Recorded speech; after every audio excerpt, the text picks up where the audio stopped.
The Kings get ready to start an extended homestand. They make an interesting call-up, and it's a Kings fan feedback Friday on this edition of Locked On LA Kings.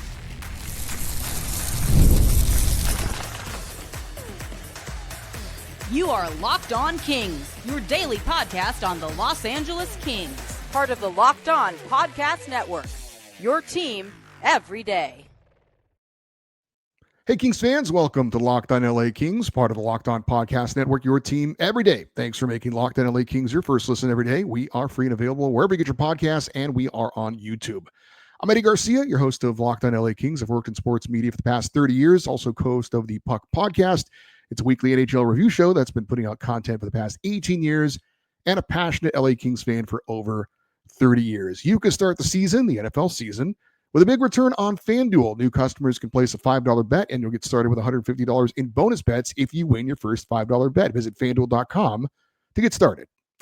It is a Kings Fan Feedback Friday. We're going to get your emails from the past week in just a moment, and I did want to give a quick preview of the Kings' next game. That is Saturday at home against the Detroit Red Wings. But first, we had some news involving the LA Kings earlier on Friday. The Kings placed both goalie Darcy Kuemper and defenseman Caleb Jones on injured reserve. Both were injured in the last game against Colorado. The Kings have called up goaltender Erik Portillo and defenseman Jacob Moverare. Now, Portillo is the interesting move here. 24-year-old, possibly the future in net for the LA Kings. Had a stellar career at the University of Michigan. He's played parts of the last 2 years in Ontario with the Reign. 29 games in his first pro season last year. He had a record, and he had 5 games this year. Total record with the Reign of 27-13-3. Now, his save percentage in 39 games last season was .918. This year in 5 games, it's .891. Goals against average last year, 2.50. This year, it's 3.02. Now, he's yet to make his NHL debut, so that's an interesting possibility. I would assume the reason the Kings called up Portillo and not veteran netminder Phoenix Copley is because Portillo is waiver exempt, meaning when they send him back to Ontario, he does not have to clear through waivers, whereas if it was Phoenix Copley, he'd have to clear waivers and another team could claim him. And maybe the Kings have a fear that that would be the case. Now, earlier this season, Darcy Kuemper got hurt, and the Kings did call up Phoenix Copley. So I'm not exactly sure that that's the case. That's my only assumption right now. I would be surprised if Portillo makes his NHL debut on Saturday or in the next couple of games. Now, he has had a slow start to the season. I mentioned the numbers. He had an illness that caused him to miss over a week, I think almost 2 weeks of action this year. And again, slow start for him. So it's not as if Erik Portillo was just on fire in the AHL, and the Kings are like, oh, let's reward this kid with a start in the NHL just to give him a little taste. It's under the circumstances. Why not do something positive? I don't see that as being the case. So again, my assumption is the reason Erik Portillo over Phoenix Copley is that Portillo is waiver exempt. As for Jacob Moverare, probably familiar with him. If not, 26 years old, solid depth defenseman, kind of a tweener. You know, he's good enough to make situational starts in the NHL under injuries or different circumstances, but not really good enough to be a full-time NHL player. He has appeared in 45 career NHL games, so he's got some experience. This is all over parts of 4 seasons, all with the Kings. Stay-at-home defenseman, decent skater, decent puck mover, good enough defensively, not going to give you anything offensively at all. So will we see Jacob Moverare in the lineup or not? Will it be Andreas Englund? We'll find out on Saturday. But again, the intriguing call up there is certainly Erik Portillo. As for the Kings' next game, it's game 18 of this season, back at home against the Detroit Red Wings on Saturday, following a pair of disappointing road losses, 4-2 in their last game Wednesday in Colorado, 3-1 on Monday in Calgary. This will be the first of 2 meetings between LA and Detroit. Kings check in with a 9-6-3 record.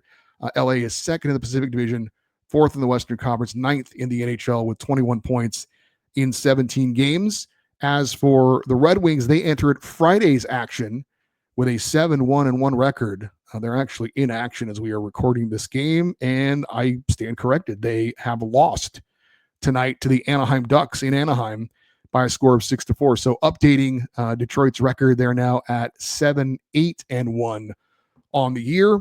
They have 15 points in 16 games this season. Now, entering Friday, they were 6th in the Atlantic Division, 21st overall out of 32 teams in the NHL with those 15 points now in 16 games. They are now 4-4 on the road this season with that loss tonight to the Ducks. As for individuals, Kings are led by Captain Andrei Kopitar, 20 points. He's their leading scorer.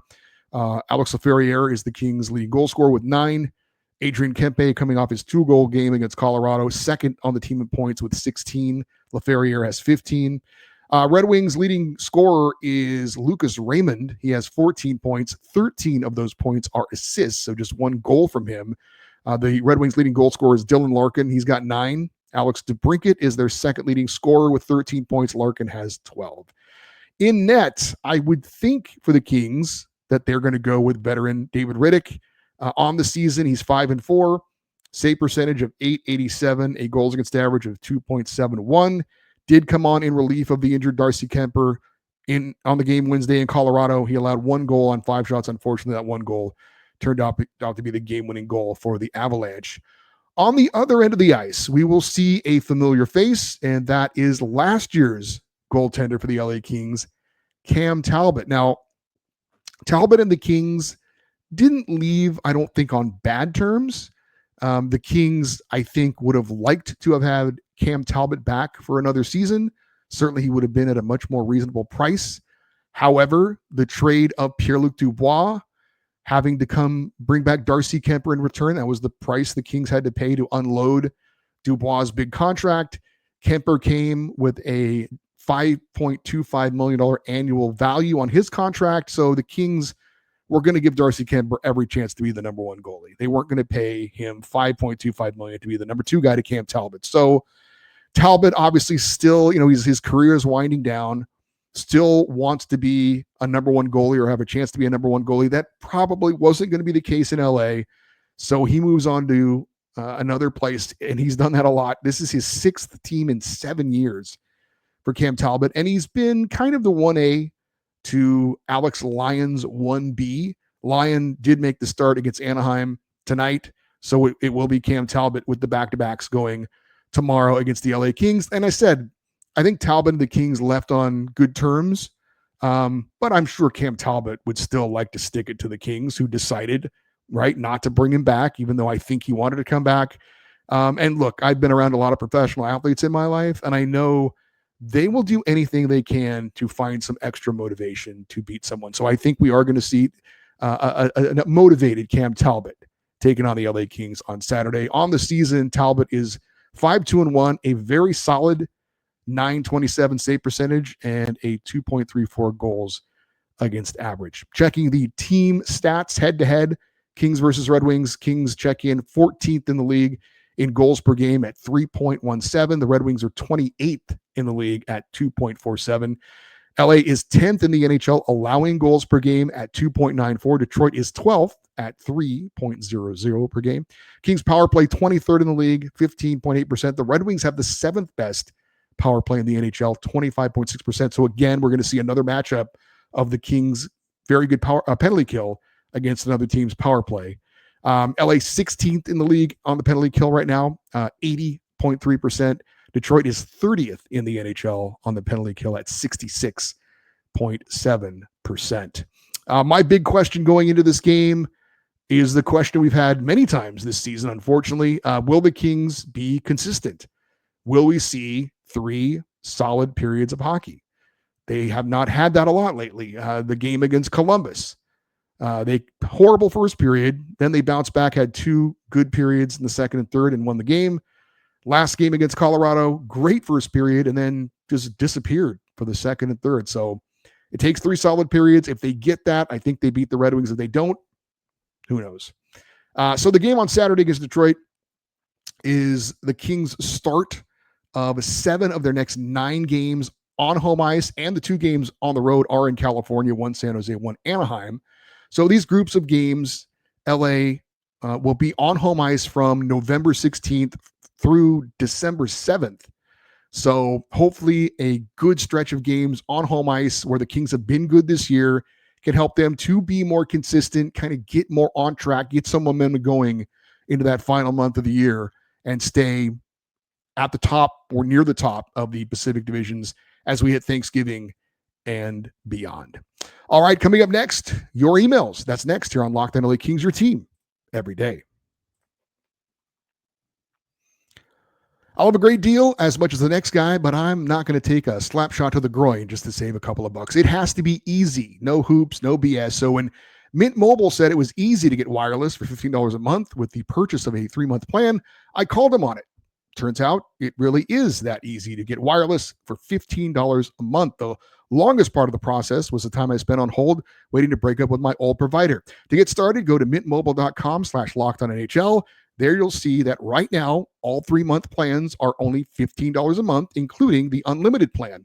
To get this new customer offer and your new 3-month premium wireless plan for just $15 a month, go to mintmobile.com/lockedonnhl. That's mintmobile.com/lockedonnhl. Cut your wireless bill to $15 a month at mintmobile.com/lockedonnhl. $45 upfront payment required, equivalent to $15 a month. New customers on the first 3 months plan only. Spread speed slower above 40 gigabytes on the unlimited plan. Additional taxes, fees, and restrictions apply. See Mint Mobile for details. And nothing delivers comfort and joy quite like the unrivaled quality and taste of Omaha Steaks. This year, skip the holiday hustle and bustle and save 50% off gourmet gifts site-wide at omahasteaks.com. Plus, get a $30 reward card when you shop early and score an extra $30 off with the promo code NHL. With 5 generations of experience, they constantly deliver the world's best steak experience, and the gifted experts at Omaha Steaks have made it easy to deliver the perfect gift with thoughtful, curated gift packages starting at $88.99. From legendary steaks to mouth-watering desserts and more, save 50% off site-wide at omahasteaks.com. Plus, our listeners get an extra $30 off with the promo code NHL and a $30 reward card when you shop early. That's 50% off at omahasteaks.com, OMAHA, and an extra $30 off with the promo code NHL. Minimum purchase may apply. All right, let's get to your emails, and I'm going to read them in the order in which they were received. And I normally don't include people giving me compliments because I don't want it to come across like I'm pumping myself up. But in light of recent events, some people had some nice things to say to me, and there's nothing wrong with showing how nice people can be. So with that, we start with Carlos in Mexico City. Hola, Carlos. He says, after the Calgary game, I agree that teams tend to step up to play the division leaders, especially when the division leader doesn't look dominant, which the Kings don't at this stage, but they will. Hellenius, 2 games, I am twice impressed. The kid even fought a veteran to a draw in his first scrap and played well overall. We need him to be on the roster. If I could suggest my ideal 4 lines right now, I would go with the top line of Kopitar, Laferriere, and Kempe, second line of Deneau, Fiala, and Moore, third line of Hellenius, Fogle, and Lewis, and a fourth line of Byfield, Lee, and Thomas. Would we make history? It's worth a try. I'm pretty sure what Carlos is talking about with that last line is it would be a line made up entirely of Black players. That would be Quentin Byfield, Andre Lee, and Akil Thomas, for what that's worth. Now, actually, that has happened before in the NHL. Back in 2021, the Tampa Bay Lightning had a line made up entirely of Black players: Matthew Joseph, Daniel Walcott, and Jameel Smith. So it would not be history if the Kings decided to do something like that. As for your suggestion, Carlos, I would say while I think Samuel Hellenius has looked good, and I think he has a decent future in the NHL, I would not be in favor of putting him at the third line center position ahead of Quentin Byfield. I know you can kind of get maybe enamored at his size, and he does fly around the ice for a guy that big. And I'm it's cool that he dropped the gloves and all that, but he just isn't anywhere skilled compared to Quentin Byfield, certainly at this stage of his career. So I would be against that move that you suggested. Our next email comes from Vin and Sam in San Diego. They are everydayers, and I met them at a Kings game. They are very nice. He says he and she say, first of all, thank you for all the work you do. We can't thank you enough for your insights and analysis. We love listening to you and look forward to every episode. Thank you. He said they also said happy Friday. I'm not sure I'm very happy about the Kings' recent performances. Every time I get excited on a good win, they follow up with some head scratchers that make me wonder if they have enough fight in them to even make the playoffs.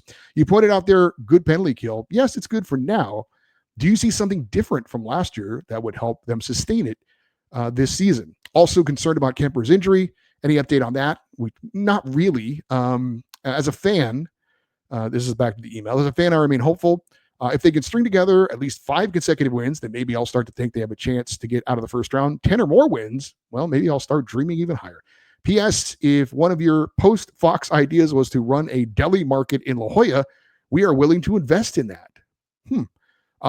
No, I'm not looking to do that, but I appreciate the offer. The penalty kill for the Kings, yes. I am seeing things that are making me encouraged. I don't know if this email was sent. I can't recall if this email was sent before or after the Colorado game. But yeah, if you watch the penalty kill against Colorado, and also at other times this season, it's clearly much more aggressive than it has been in the past, right? And the Kings were obviously looking to make a change because of the way the PK was ineffective against the Oilers. And I love the change. I think it gets the Kings more and more of an aggressive mindset. When you're obviously in a vulnerable position down a man. So yeah, the PK looked great against Colorado. I think that it's improved. I think it's sustainable for the rest of the year. So if there's one element of the Kings game right now that I'm most encouraged by, it definitely is the penalty kill. As for being concerned about Darcy Kuemper, certainly I definitely agree with that. As far as any kind of an update, we haven't heard anything, and I do wonder, speculated about Erik Portillo being called up. My guess is if Darcy Kuemper's injury was something where he was going to miss multiple weeks, that they would call up Phoenix Copley, even if he would have to go back through waivers afterwards, because I just don't see them calling him Erik Portillo if they're going to need him to play multiple games. And so to me, that's encouraging news that the Kuemper injury is serious enough for him to miss a few games, but not serious enough where they think he might go on long-term injured reserve. Or else I gotta believe they'd call up Phoenix Copley. But that's my read on maybe an encouraging sign for Darcy Kuemper. John in Torrance writes, he says, Eddie, sorry to hear about your loss of your job. We've all been there. I'm sure you have too. It sucks, but I have no doubt that you will get through it just fine. I hope so, John. Thank you. Speaking of jobs in the media, are the LA Kings pushing Darrell Evans out the door? I saw Blake Bolden doing his job for a few games recently. Have you heard anything about this at all? Is this woke culture affecting our Kings broadcast crew? Thanks, and go Kings go. And again, that was John in Torrance. So what John is referring to is that Blake Bolden, who is a Black woman, is also a scout for the LA Kings, does a lot of community outreach stuff in the organization as well. Former professional player, and also played highly, for Team Canada. She was doing Darrell Evans's job for a couple of home games recently against the Canucks and the Blue Jackets. She was down between the benches doing the on ice stuff. Why the Kings decided to do this, I don't know. I know that she has been doing some media work in Canada on the Canadian only Prime. I think it's Prime or Amazon that has an exclusive like Canadian game of the week, which we can't watch down here. And she's a part of that crew. So, but as far as I know, she's very new to broadcasting. Speaking as a sports professional broadcaster, I thought that she did a good job as far as what she did during the Canucks and Blue Jackets game. She certainly isn't polished, but I wouldn't expect her to be, as she's just getting started in her broadcasting career. I don't think she has more than a year of any kind of experience in it. So I think growing pains are expected. Are the Kings trying to, I don't know, you said woke culture. I mean, are they trying to be more inclusive and be an inclusive organization? I don't think there is another Black woman doing that kind of work in the NHL. I'm not positive about that, but I can't think of anyone who's done it before or is doing it now. I'm sure the Kings wouldn't shy away from getting some headlines, some positive headlines for being inclusive and having a black woman, being one of the analysts for their hockey games. As far as her replacing Daryl Evans, I don't know about that. I do know that one of the games, one of those Vancouver Columbus games, maybe both of them, Daryl Evans was doing the radio color commentary, which he's done for many years with Nick Nixon, and Josh Schaefer, who was the former play-by-play guy for the Ontario Reign, was doing the Kings game on radio. So they didn't have a simulcast for those games. I don't know if that's something that the Kings want to move to not have the single broadcast on both TV and radio. And if that was the case, then Daryl would be doing radio color and there would be a position available for Blake Bolden. I don't know. I don't know what the situation is there. We'll just have to wait and see. As far as I know, I haven't heard anything about Daryl Evans being somehow diminished in his role with the LA Kings. And, who knows? He's very generous about coming on this show. If we see Blake Bolden again in the future, then maybe it's something that we would ask him about. We've got more of your emails next here on Locked On LA Kings, your team every day. Get ready to tackle the NFL with FanDuel, America's #1 sportsbook, because right now new customers can bet $5 and get $150 in bonus bets when you win. The FanDuel Sportsbook app gives you everything you need to place live bets on NFL games all in one place. So when you get a hunch in the middle of a game, you can check out the latest stats, view live play-by-play, and so much more on the same page where you place your bets. Chargers are hosting the Bengals on Sunday Night Football. I'll be at that game. Chargers are giving a 1.5 as they are slight favorites. The over-under for that game is 47.5. And the Rams are at the Patriots on Sunday, with the Rams getting 4.5 points as the favorite. Over-under that game is 43.5. Just visit FanDuel.com and join today. You'll get started with $150 in bonus bets if you win your first $5 bet. That's FanDuel.com. Never waste a hunch and make every moment more with FanDuel, the official sportsbook partner of the NFL. We continue with your emails. This comes from Scott. He is in Buena Park. He says, as we reach the quarter point of the season, I would like to give props to our head coach, Jim Hiller. Hiller's aggressive team play is entertaining, with more rush chances and few defensive lapses per game. Hopefully, we will fix the latter as the season goes on. I think this is the perfect system for players like Brant Clark and Quentin Byfield, as they can skate aggressively, thinking of offensive transition. Hiller's system is working well most nights, and he has a winning record. So just do we have enough high-end talent to keep up with the top teams right now? That's not Hiller's fault. For a team that does not have a top 50 caliber talent, he's getting the most out of the team. I think Hiller's deserving of a mention for Coach of the Year so far this season. I think the Jets' Scott Arniel would win right now, but I think Hiller is getting things done with much less talent. Do you think Hiller should be in consideration for Coach of the Year, or am I just biased? And that was from Scott in Buena Park. Well, maybe a little bit biased. My first reaction when I read this email was, no, I don't see Jim Hiller at this point getting Coach of the Year consideration.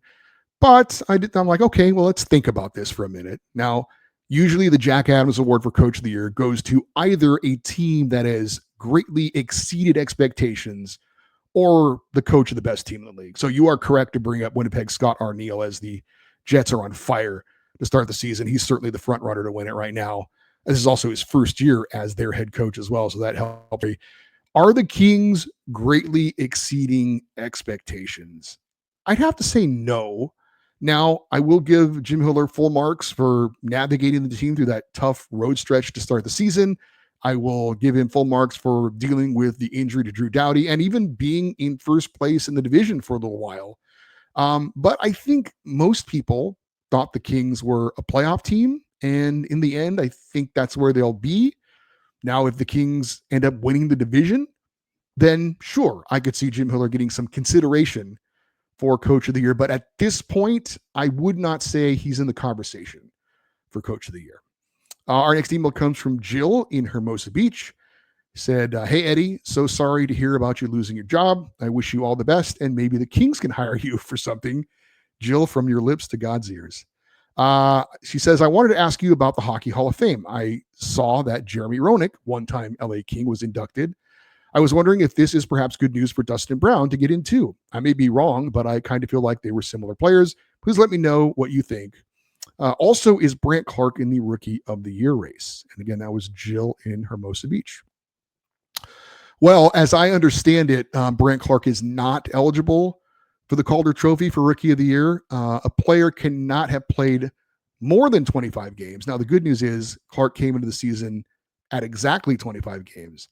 However, a player also cannot play in 6 or more games in each of any 2 preceding seasons. Clark played 9 games for the Kings in 2022-23 and 16 games in 2023-24. So I believe that would make him ineligible for Rookie of the Year consideration. As for Dustin Brown, I'm a huge Brownie fan, one of my favorite Kings of all time, but I've never thought he was a Hall of Famer. Now, I will also admit that I think there are too many athletes in all sports that get into the Hall of Fame that probably shouldn't be there. I think the Hall of Fame should be for the elite of the elite, not the very good. And I think Jeremy Roenick had a very good career. I don't see him as a Hall of Famer. That said, to answer your question, does Jeremy Roenick getting in the Hall of Fame help Dustin Brown? I don't think so. The only numbers that they had that were really similar were games played, but Roenick had 188 more goals, 513 to 325. He's got 504 more points than Brownie, 1,216 to 712. So yeah, I don't think so. I don't think that Jeremy Roenick getting in somehow helps Dustin Brown to possibly get consideration. Dustin Brown is an LA Kings Hall of Famer, and he's a U.S. Hockey Hall of Famer, by the way. He's in the U.S. Hockey Hall of Fame, and deservedly so. But Hockey Hall of Fame for Dustin Brown, as much as I love him, I don't see that. Our final email comes from Ed in Brea, who says, first off, I wanted to say bummer that you were let go for your job for many years. Hopefully something new will come along for you to continue your awesome work. Well, thank you, Ed. Now to my email. The Kings are screwed after losing both games this week. This Kings team showed us how inconsistent they are, which sadly will make the Kings miss the playoffs.